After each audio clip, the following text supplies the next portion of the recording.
Welcome back to Wizard Supercoach. It's been a little while. To be honest, I haven't been feeling Supercoach as much lately. Even towards the end of last year, I started to lose a bit of interest. I think it might be to do with round zero and the buys and things like that. And then I had a horrific run of injury at the end of last year that ate all my trades. Was flying in the first half of the year. Was real happy with it, but that's how the game goes sometimes. So yeah, I thought there was no point really making videos towards the end of last year. So hopefully if I can get back into making the videos, it'll help me get back into Supercoach and stuff, which normally I really love. So if anyone that's watched my videos before, you know that normally I think there's not a hell of a lot of point really in doing team reveals this early, because there's still so much to go. Rookies and stuff are pretty much obsolete right now. You still got all the preseason games, the training reports, things like that. We don't know how any team is going to line up right now, so there's not much point really in talking about the rookies and stuff, as you'll see, but this will get maybe a general idea about where I'm headed, I think, and maybe a few of the lessons that I've tried to learn from last year. So we'll start with the backline, as is tradition, and I don't think you can go past Sheasel. To be honest, I have a tiny bit of doubt, because with Clarko, you just never know. They got Daniel now, they've got Parker. You just really don't know what he's going to do with the setup. I'm confident enough to pick him though, and I think that he'll keep playing that mid role, hopefully. But I can't see him playing too much off halfback anymore. But yeah, priced at 118, I think it's pretty good. He's durable, all that stuff. So durability is probably going to be a theme in this year's team for me in the end.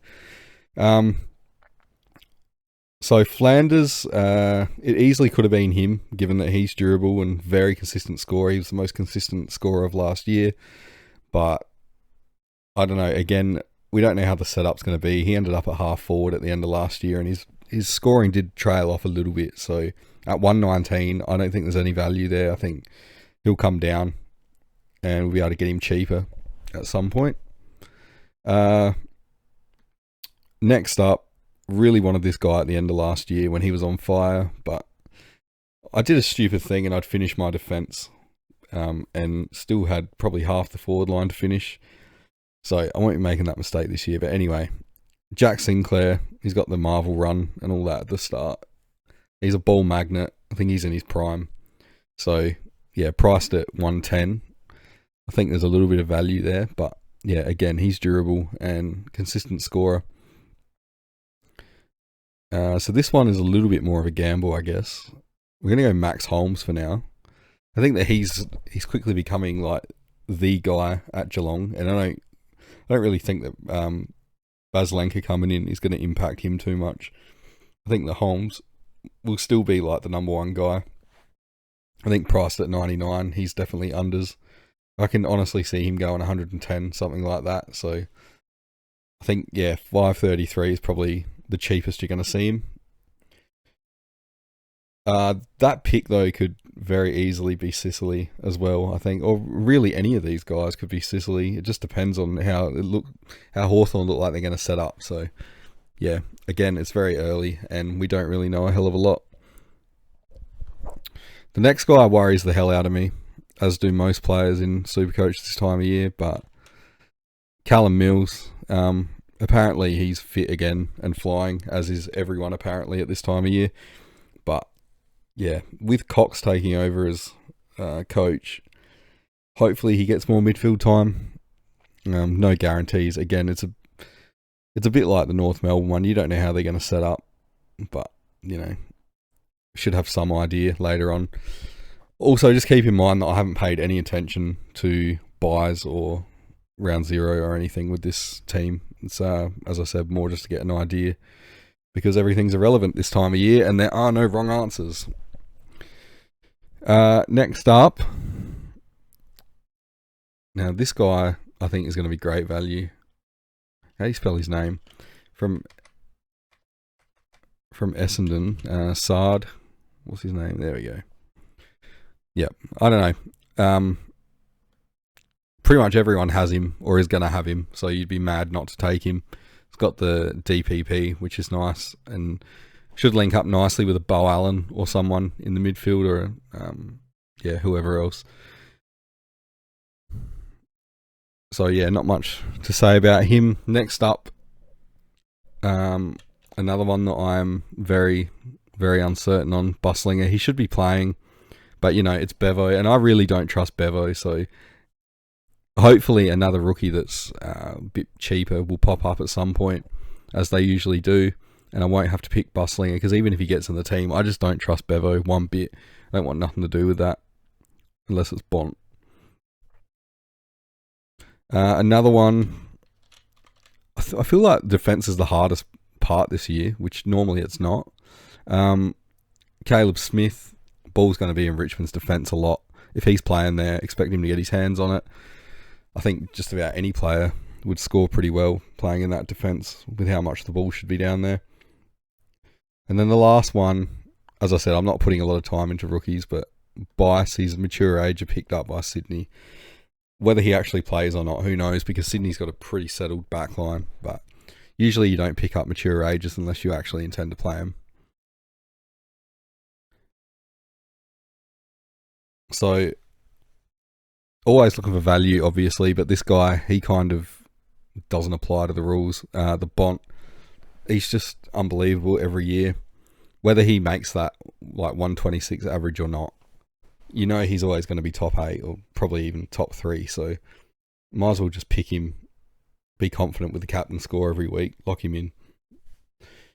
Now Zach Butters, he seems to be a very popular pick right now. I'm going to skip him. I don't see him going at 120. That might be an unpopular opinion, but I think he's going to drop in price. I think he'll definitely be top 8, but I don't think Port are going to have the season that they just had.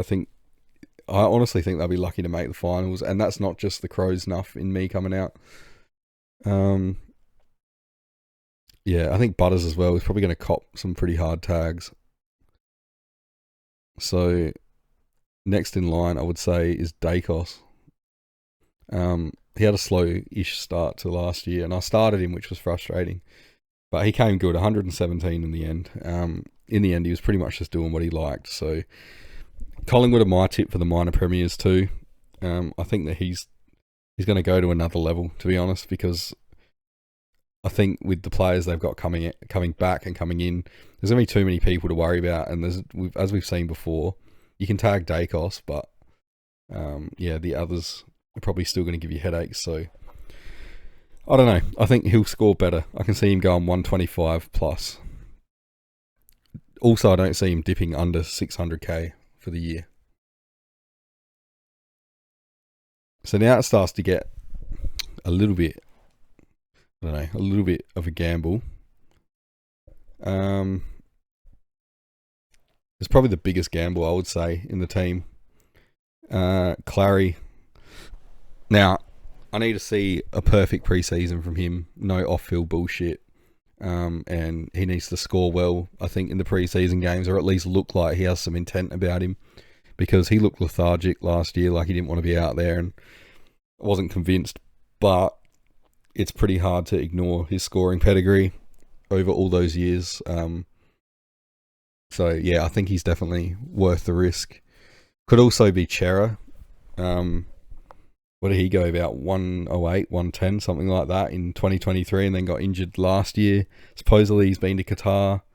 But yeah, at this stage, I think I'll go with Oliver. Next one, Will Ashcroft. Just watching that grand final alone, I think he's going to way outscore his 82 average here that he's priced at. Should go 100 at least.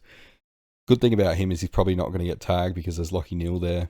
Kind of got Dunkley to shield him a bit from the big bodies.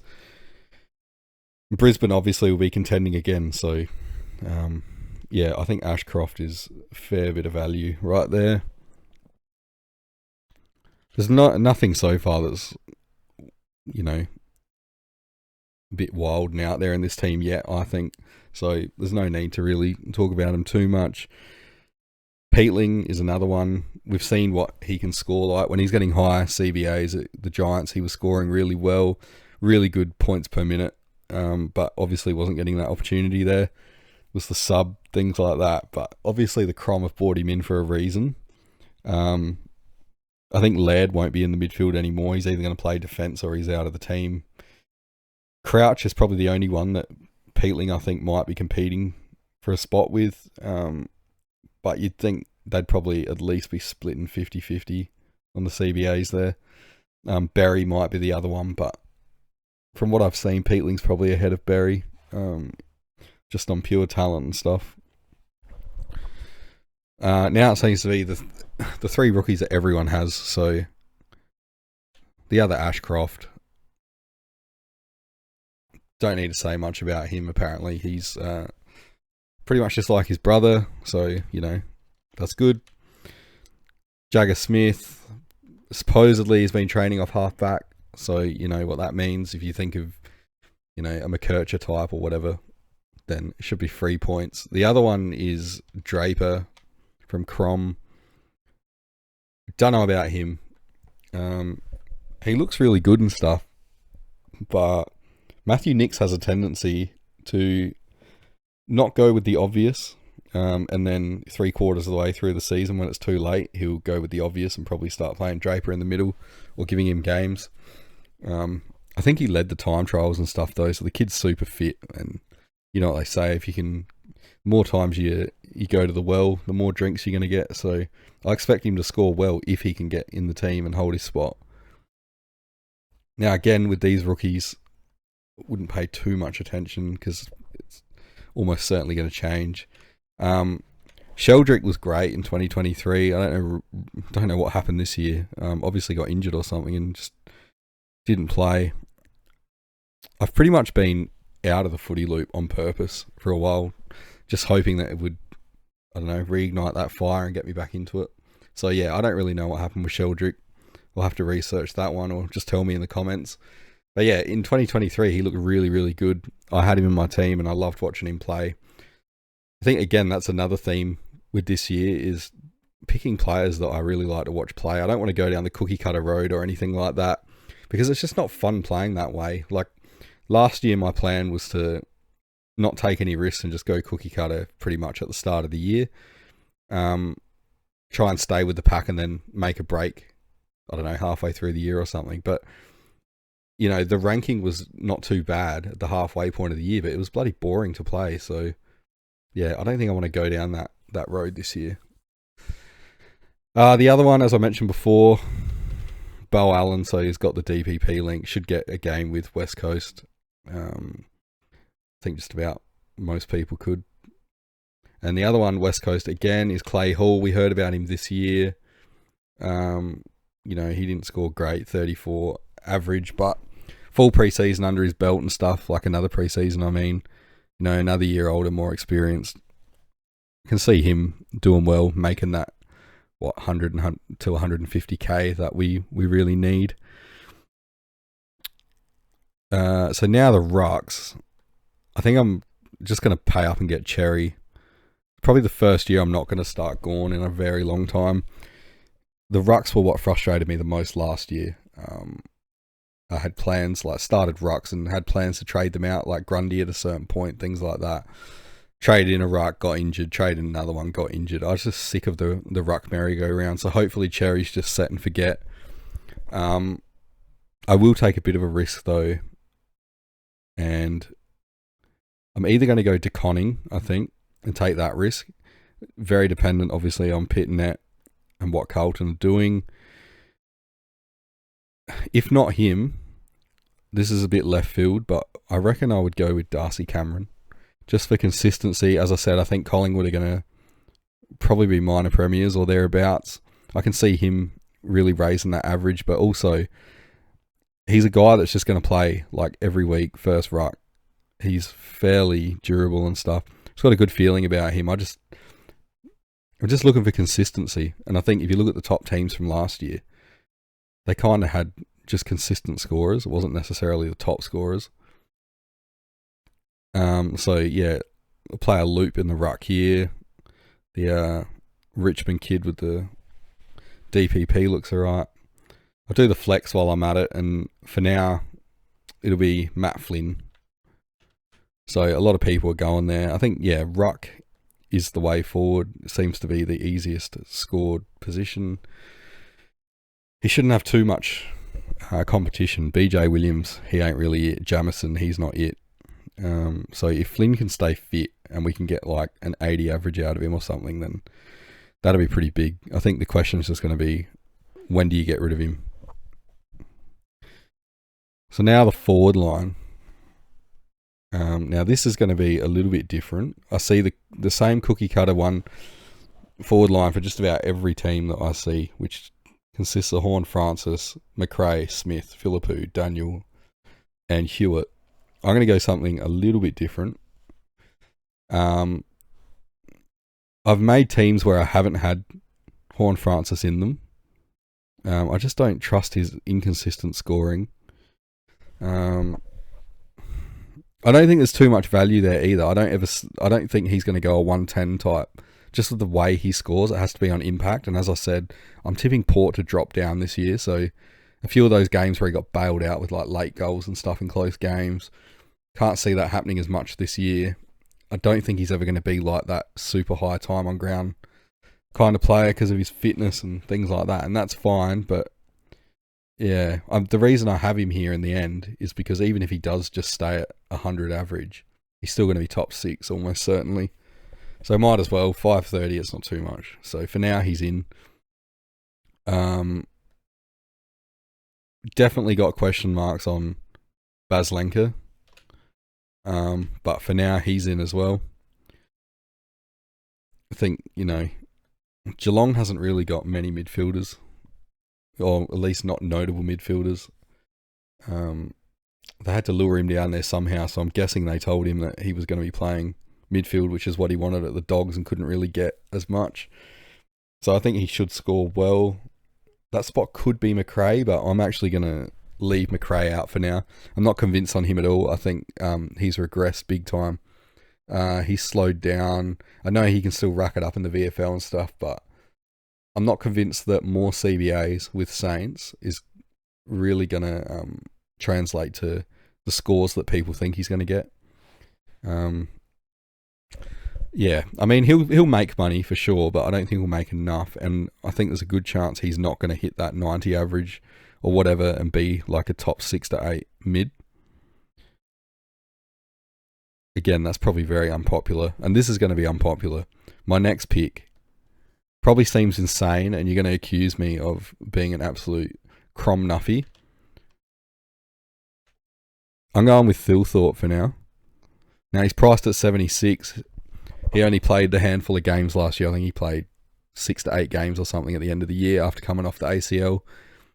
And he came back looking like a beast. Now, the last 4 games, which I'm pretty sure were all losses, he averaged 94. So even if he averaged 90, he's probably looking at like top 6. He's got the forward line's basically his, I think. Like, Fogarty's good and stuff, but Thilthorpe is a lot bigger and going to be the main target. Tex is on his last legs, so I can see Thilthorpe having that real breakout year, and he's also the backup ruck. So think of like a Harry Mackay type. Could definitely see him going 90 plus, and the main point is I think that he's a good chance to outscore McRae. As I said, I don't want to play cookie cutter, so always go with your gut. If you go with your gut and it's wrong, it's a lot easier to cope with than if you follow everyone else. Go against your gut and it's wrong. So yeah, from here, it's fairly straightforward. Caleb Daniel, I think he's going to be that seagull, the North ball or whatever it's called. Whoever gets that role in the North defence normally does well, even if they're a spud like Zach Fisher. He still did fairly well. So Daniel is a lot better player than Fisher, a lot better kick, all of that stuff. So yep, if he hits his targets, he should score well. And at that price, impossible to turn him down.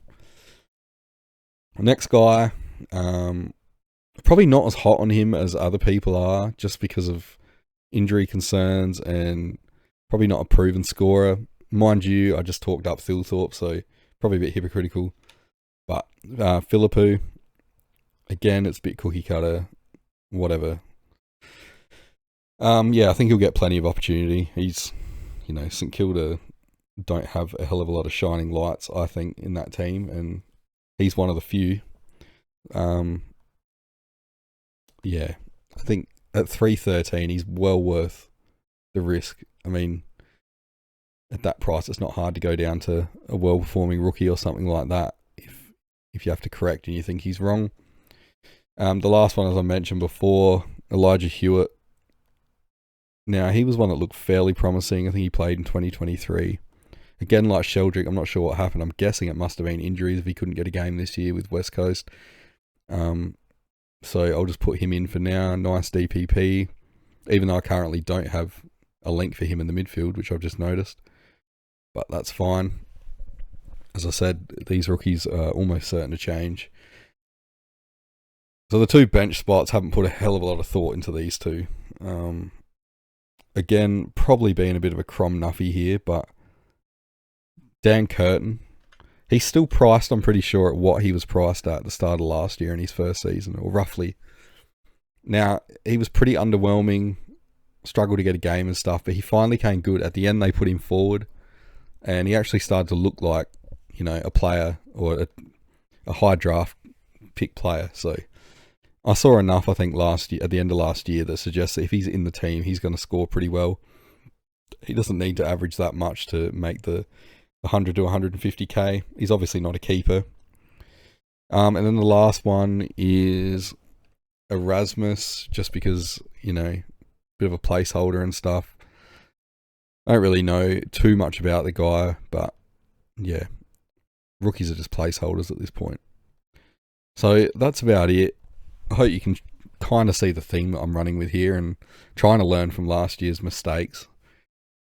I can tell you one thing now, though. This team is going to look drastically different by round one. It's probably not even worth making teams until you see the preseason games, at least.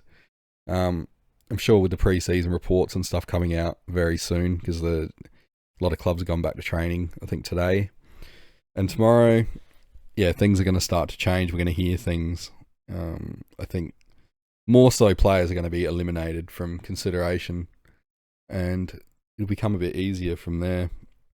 But yeah, let me know your thoughts. It is good to be back and making the videos again, I guess. Like and subscribe, all that stuff. It's nice to feel like it's worth it. And I'll see you in the next video.